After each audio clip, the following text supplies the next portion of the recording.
Habari za wakati huu ndugu mtazamaji wetu mpendwa wa Aje Media. Jina langu ni Real Jizo. George Foreman, mwanamasumbwi na mfanyabiashara mashuhuri, amefariki dunia akiwa na umri wa miaka 76. Alifariki kwa amani tarehe 21 Machi mwaka 2025 akiwa amezungukwa na familia yake.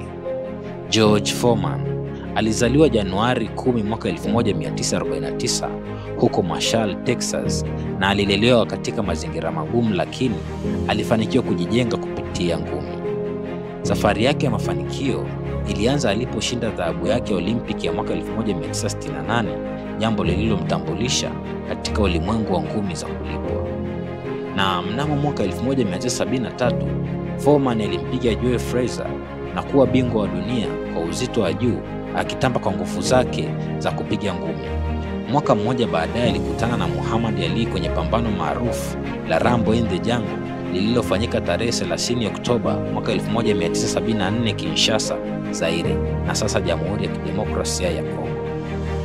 Katika pambano hilo, Ali alitumia mbinu yake ya rope dope, ambapo aliruhusu Foreman kumshambulia kwa muda mrefu hadi kuchoka.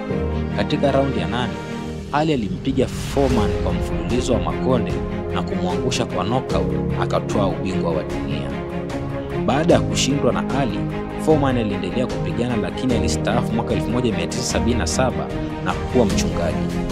Hata hivyo, alirejea tena miaka 90 kwa mshangao wa wengi, na mwaka 1994 alimpiga Michael Moore na kuwa bingwa wa dunia mara ya pili akiwa na umri wa miaka 45 na kuweka rekodi kama bingwa wa dunia wa uzito wa juu.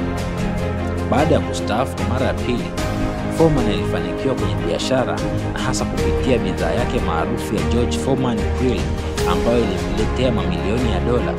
Pia alivyoandika vitabu vya motisha na kuendelea kuwa mhubiri.